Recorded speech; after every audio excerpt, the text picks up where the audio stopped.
Hey everyone, today is a new style of content. I'm actually going to be showing you or giving you a tutorial of how to fully set up OBS for both recording and streaming. Let's get right into it. So step one, you want to open up whatever web browser you have. In my case, this is Chrome, and you want to go ahead and type in OBS. OBS, it stands for Open Broadcast Software. If you didn't know, you want to click on this first link right here, Open Broadcast Software, OBS.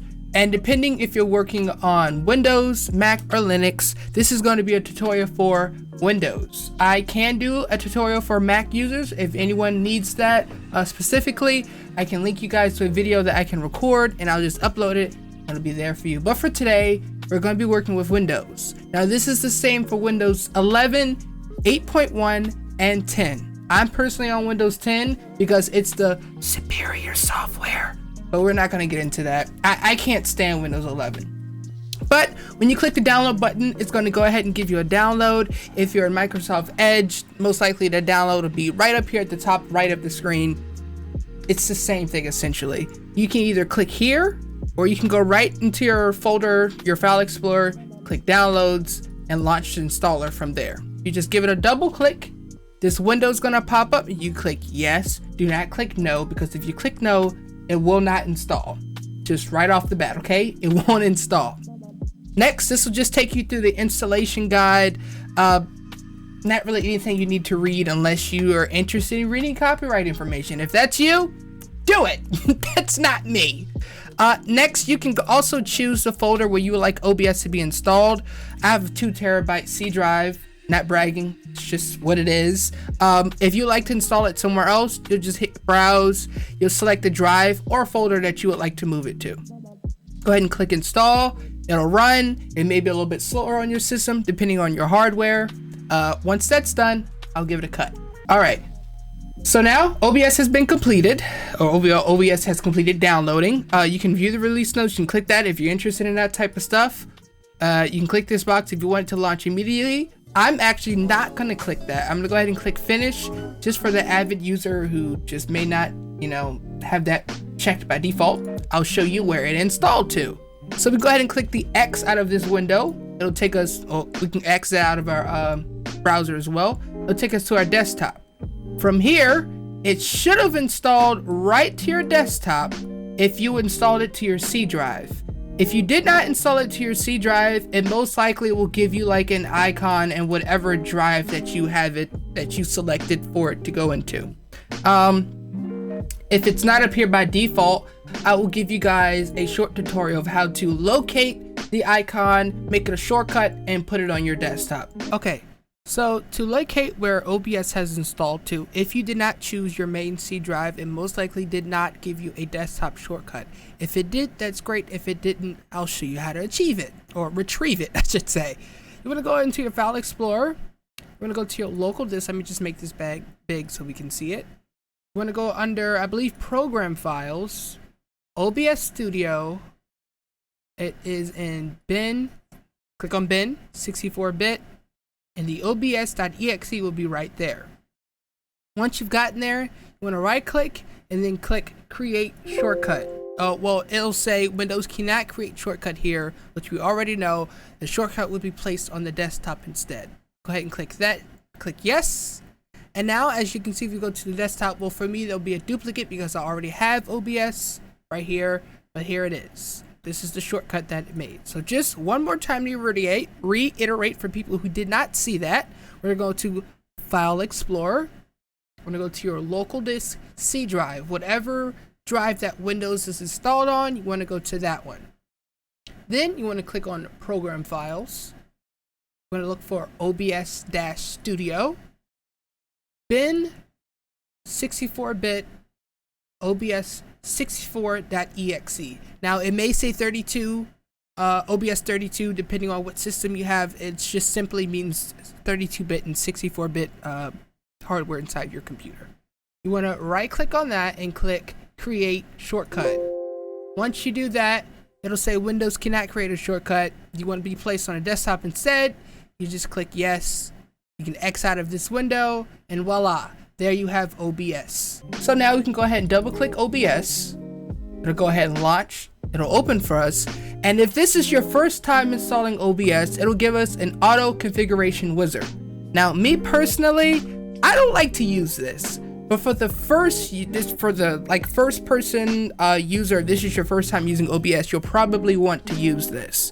If you know a lot about networking, if you're doing streaming, I would say don't use this, because a lot of times OBS will like undercompensate for really what you have. Like let's say if you have like 1,000 upload, it'll give you maybe like 6,000 kilobits a second in recording, and we'll get it in streaming. We'll get into that in a second, but I'm just throwing any facts out there for people who know. If you don't know, just hang tight, we're gonna get there. If you're recording, you can click optimize for recording. It's just gonna do the same thing. It's gonna undercut for whatever you have, just so you don't get a option saying, it'll say like something like encoder overloaded. OBS will determine what you have and it'll undercut it just a little bit. That's just in my experience. I have a 3080 and this thing says I can only record at 1080p, which I know it's a lie. This whole workflow that I'm doing right now is actually in 4K, so I know that's a lie. So in my use case, I do a lot of recording, so I'm gonna click optimize for recording. This last option, virtual camera, that's not really anyone. Unless you're like doing Zoom calls, you need to put a PowerPoint up and stuff. But nowadays, Zoom and Teams has all of that screen share stuff built in. So we're just going to do recording and we'll click next. Now, depending on your monitor's resolution, it will go ahead and preset the base canvas resolution. Now, I'm going to move this out the way so I can show you. You see this black box here, right inside of OBS? This is your canvas, all right? Whatever you set right here in this window under base canvas resolution will be the resolution of this box, which will also be the resolution of your videos. So if I set this all the way up to my monitor right here, which is 2560 by 1440, whatever is in this box, whether it's scaled down or not, what I mean by scaled down is, let's say if I put in a picture that's maybe like the size of this, right? Let me give a better demonstration. This black screen right here is your canvas, right? Let's say I put in a picture that's about this size. Oh, I'm dropping it. Let's say I put in a picture that's about this size, right? Even though the picture may be like 720p or 360p, the output of this canvas recording will still be in 1440p. So whatever you put inside of this canvas will always be in 1440p, all right? There's just no way around it unless you do like in your recorder, I mean not your recorder, your editor, you output it as a lower resolution. But when we're working inside of OBS, whatever is inside of this canvas is gonna come out as that resolution, all right? So we're gonna go ahead and we're gonna set it to 1440p because that's what I record in, that's what I do most of my work in. If I want, I can select 1080p, but we're gonna do 1440p, all right? Now, this FPS meter right here, you kind of want to lock it. Now, let's say I want to do 1440p 60. I'm doing gaming videos, right? I want to lock it to 60 FPS. I don't want to click either 60 or 30, but prefer 60 when possible. Well, this will do is give you something called VRR. Well, it's VRR technology, but not technically VRR. I like to call it variable frames per second because it'll give you between 30 and 60 FPS depending on how much hardware OBS has to grab from, right? So let's say I am recording a video and I launch open GTA 5. GTA 5 is using about 90% of my GPU. OBS is kind of like reaching for more of that GPU power and it can't quite get that. So when you want to record in 60, OBS may like downscale that and record in maybe like 40 to 35 FPS, depending on how much hardware is available. So what I like to do is lock it. All right. And now you can tweak other settings. We'll get into that, but I'm going to lock it. I'm going to lock it to 60. Oh, why does it keep doing that? I'm going to lock it to 60 FPS. All right. Now, before we get too much further, I'm going to hit next. But before we get any much further, I am the type of person when I do tutorials, I like to explain why I'm clicking on something, and when you click on it, what it'll give you. A lot of these tutorials out here will tell you to click on this, and that's just what it is. I'm going to tell you why you need to select this, just like I just explained to this, right?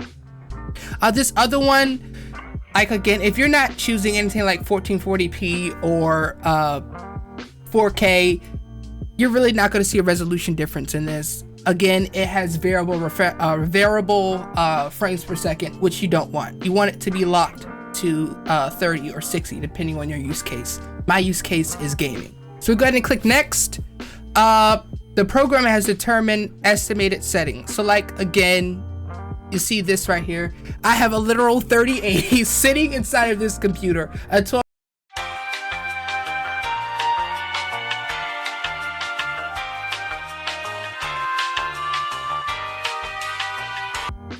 This is what OBS has configured, which is incorrect. I've recorded 4K 60 videos on this computer.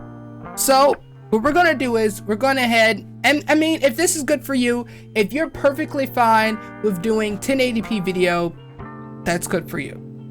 But I'm gonna go ahead and click cancel because I know better. I know better than OBS. I don't want to do 1080p video. Now, before we get into any of this stuff here, we're gonna configure our settings. Let's go right over here to the bottom right and click settings, right? Now, all this stuff right here, you can leave completely the way it is. You're not gonna use anything like this unless you wanna change the theme of OBS. Your English, your language will stay the same unless you speak another language, of course. Your system probably already has all that configured, pre-configured. But any of this is not anything you're gonna be focusing on right now. Now, if you're streaming, I'm gonna go ahead and show you how to set this up. This is a tutorial for streaming and recording. So now if you're streaming, you can go ahead and click Twitch, or you can go ahead and click YouTube, whatever one you stream to first. Now I'm not gonna connect account right now. Well, I can, I'll just blur it out. So I'll be right back.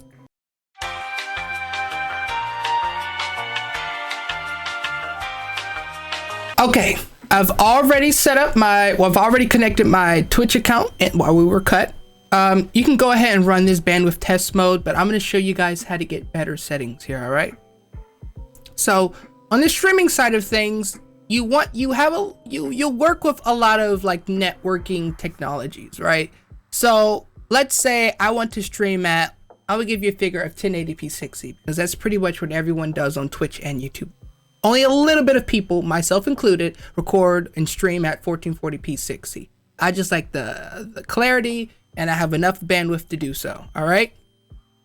So I'm just going to go ahead and I'm going to advise you not to click enable bandwidth test mode. And that's simply because it's going to give you a very low number. And I know that I have more power, just like it did with us in the auto configuration wizard. We have more power. We are allowed to up this. We're allowed to bump this up a little bit more. So we're going to go right back into our browser one more time. We're going to type in, well, I like to use Ookla speed test. This is just a base speed test for your network, whether you be on Fios, Xfinity, whatever. We're going to go right into here and run a speed test. Now I'm going to hide my IP so you guys cannot see it and dox me, but your IP will show up right here. You don't really need that. You're going to go ahead and click go. Now it's going to run a speed test for your download and upload. Your download should be high, whether that means you'll be on coax or fiber. They're going to be high on both ends.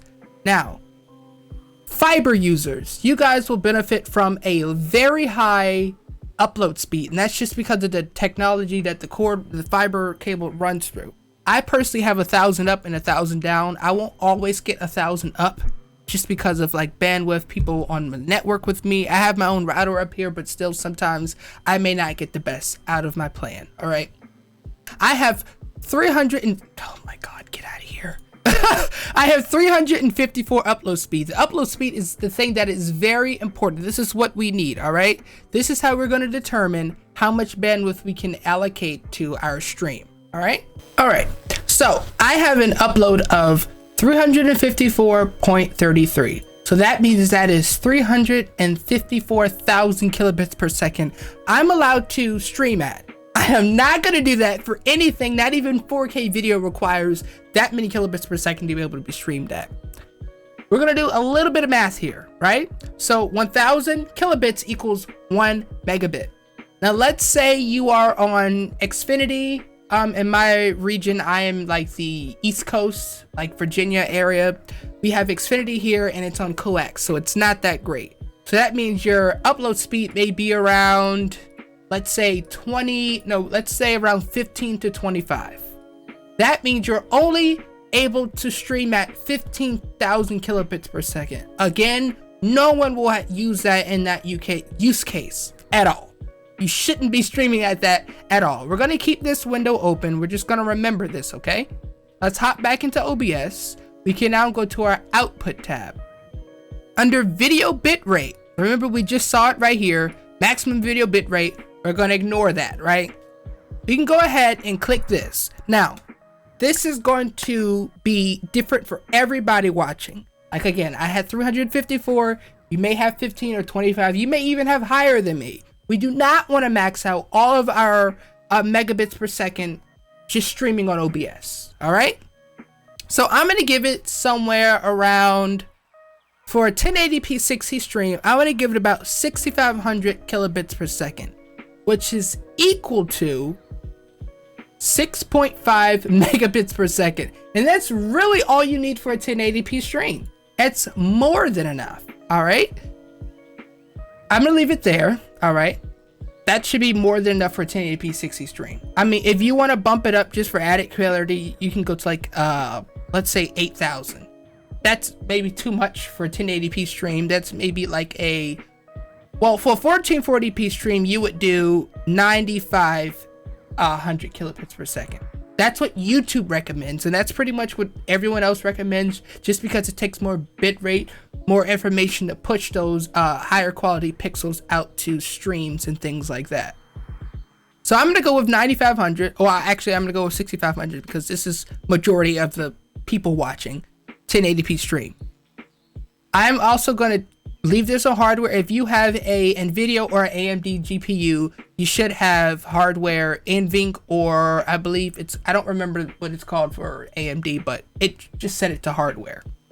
Now we're gonna come back to recording. We're gonna leave that the way it is. We can go ahead on to the next screen actually, because this is all we're gonna do. I'm not gonna click advanced because for the average user, you guys aren't gonna understand that. Audio. This has to do with your desktop audio and your microphone. Now, if you don't have one of these, which is called a GoXLR mixer, this is very dirty because it just sits on my desk and collects dust. I mean, I use it, but it also collects dust because it sits here. If you don't have one of these, you can mix a lot of things that you do here inside of OBS. I'll show you in a different video of how to set the different audio sources up on different channels and things like that. But for now, we're gonna go over the basics. Desktop audio, you'll select your headphones. So in my case, that would be system. On my slider here, I can set it to system. This moves my headphones window sound up and down, right?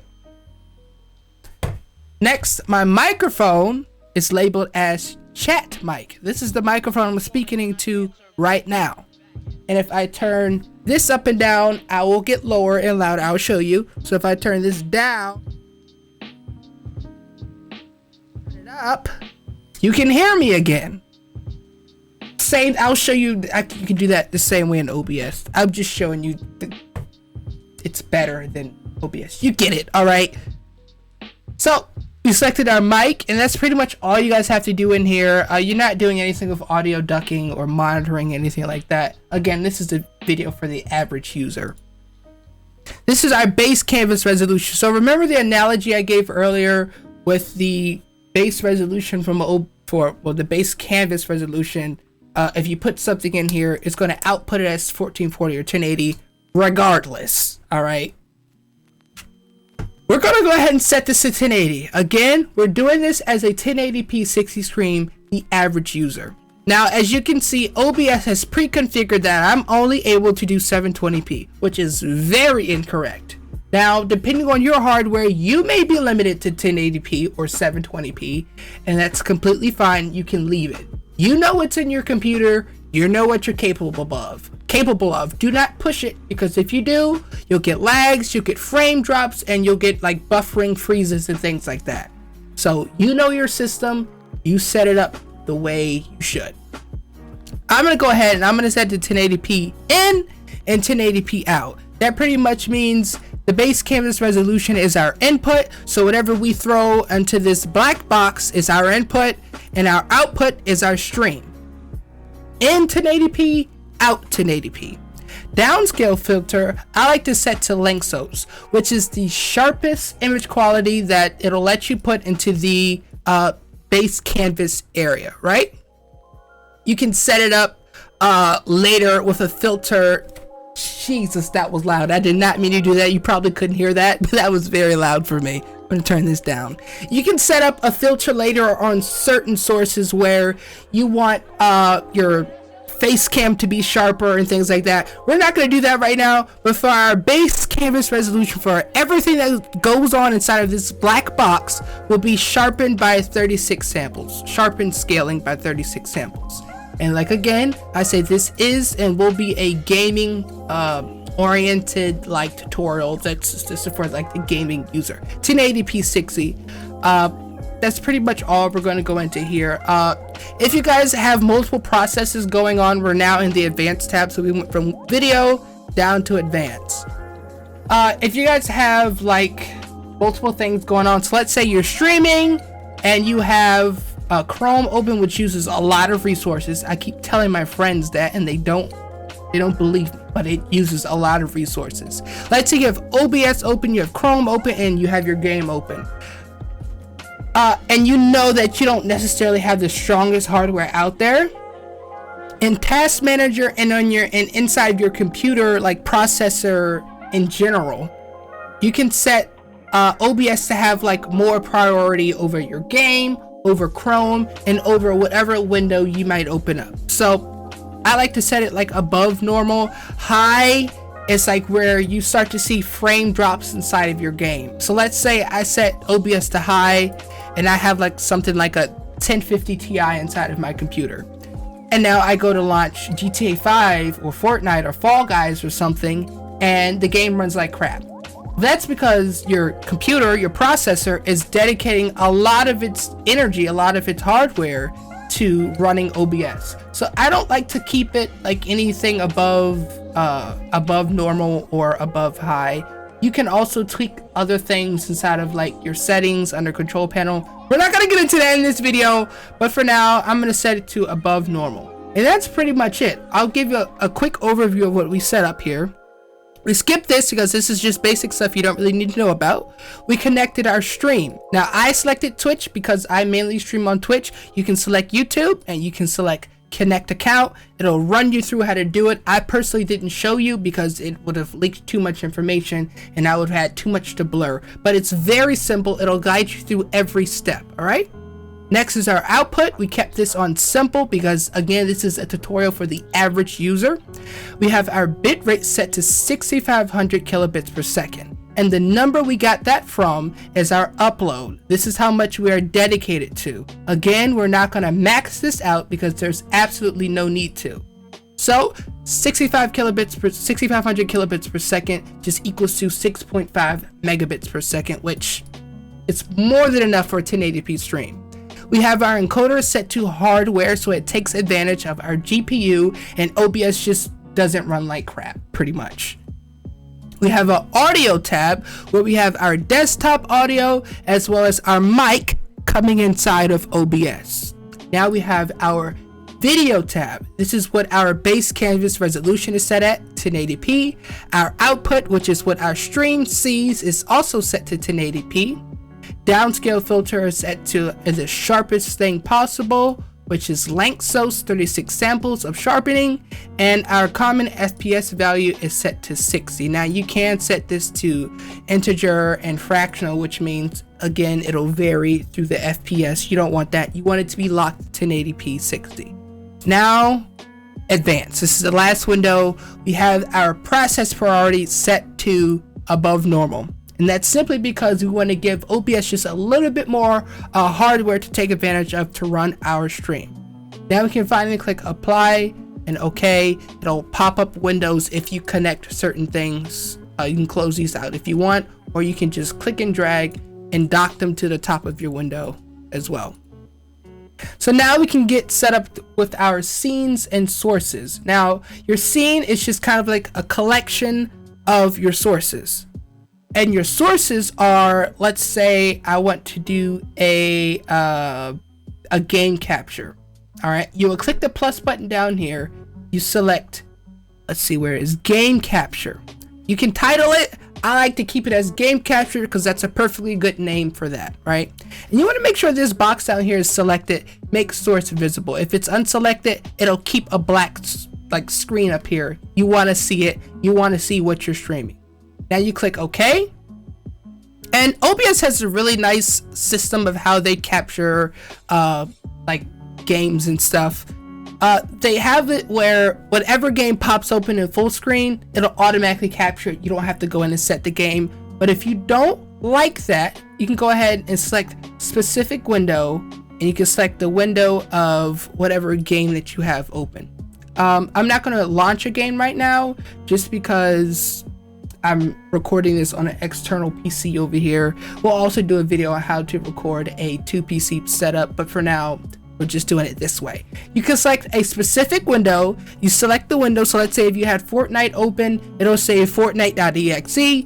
Click on that, and then you click OK. You don't have to fool with any of these settings down here because that's really just basic advanced information that the basic user will not know. So now we have our game. Well, that's okay. We have our game, and once your game pops open, well, here, I'll do this. Actually do a display capture. Ignore what I'm doing right here.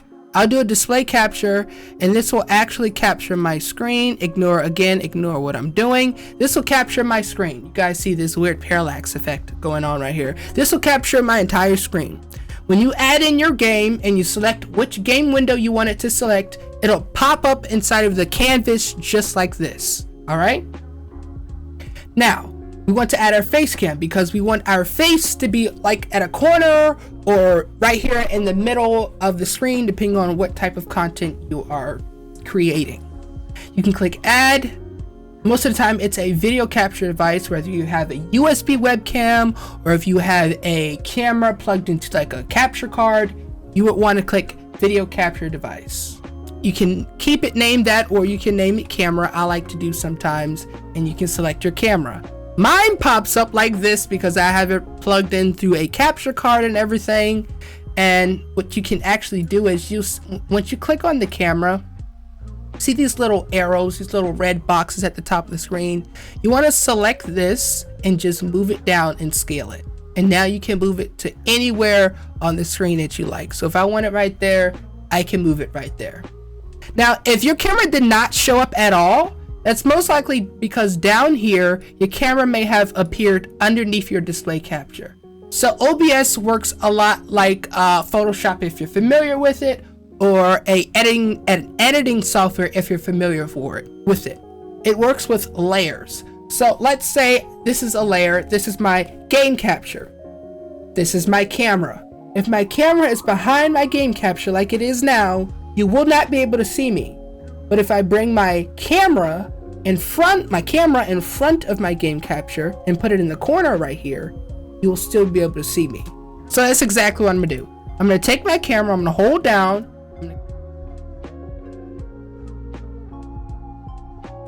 Now you can see exactly of my reaction to whatever game I'm playing, and that's pretty much it. You can lower this down and move it, or you can just keep it up and open your game. OBS will run fine in the background however you have it, and from there you can simply click start streaming. Now I'm not going to click it because I don't want to start streaming, but you can go ahead and click start streaming and you'll be there. It may come up with a window for you to title your screen and everything depending on if you picked Twitch or YouTube, but that's pretty much all. If you guys have additional questions or comments, just don't be afraid to let me know down in the comments. It's very late, you guys. I'm starting with a lot of words if you couldn't tell.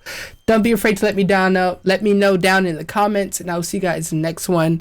Also, I'll have multiple tutorials coming out more of 2 PC setups, advanced settings, and things like that. But for now, thank you guys so much for watching. Bye-bye.